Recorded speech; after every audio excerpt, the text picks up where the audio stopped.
The question of who gets paid for doing what is a difficult one in today's world. It slightly depends on where you're born. So if you run an airline or a big engineering company or an oil company, if you run it in America, you probably get $50 million a year. And if you lose your job, you go on to a lot of other boards and indeed in some cases become president. If you live in the UK, you might get £5 million, and everybody would say, well, that's a tremendous lot. What's he done to deserve that? Or what's she done to deserve that? If you live in China, you might get £50,000. So given that you get those disparities, how do you set about getting the best people to run companies that compete globally? Do you go for the best in the world and pay American salaries to everybody? Or do you pay at the Chinese rate and see whether you can attract the best people to your city or your company? It's a really live issue. So the question of, as I say, who gets paid for what and what do they do is a big economic question, but it's also a big political question. Because everybody has visibility now of what everybody else does. So you can see people, I can see people driving past in their Bentleys and Rolls Royces and going to the Ritz and the Savoy, and I can think, gosh, I wish I was like that. People can look at me and say, well, you know, there's a middle-aged lawyer in a smart suit wandering around, looking very pleased with himself. I wish I was like that. And so on, right through the chain. And this isn't only now national, it's global.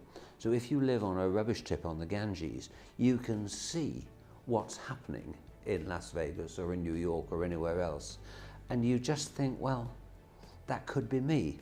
Now everybody knows that and there isn't any mystery anymore. Politics has got to find a way of catching up with the economics. And that's what I think I feel passionate about. Because if leaders, political leaders or business leaders or any kind of leaders lose touch with the majority of the people, then the centre doesn't hold, democracy doesn't hold, and the thing breaks up one way or another. You're at the point where politics and reward clash. So there's a big argument going on at the moment about whether the top person in a company should be paid more than X times what the bottom person in the company is paid.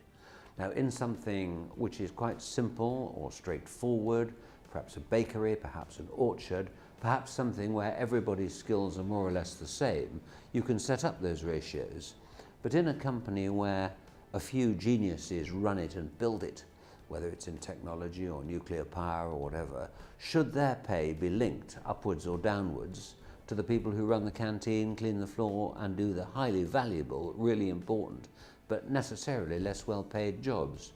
You can make that link because politics may require it, but economics are never going to require it. Well, there is a new brand of employment around. You can call it 0 hours contracts, if you like, which makes it look as if everybody's employed, although no one's committed to do any work or to give them any work. So you can say the unemployment figures are terrific because everybody's on 0 hours contracts. The idea, I think, is that traditional employment is probably breaking up.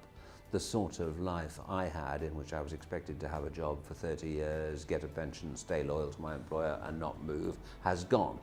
We've got a lot more flexibility, but of course it's passed a great deal of responsibility on to what used to be called the employees. There's sort of self-employment within employment in a way that there wasn't before. Employment is not what it was.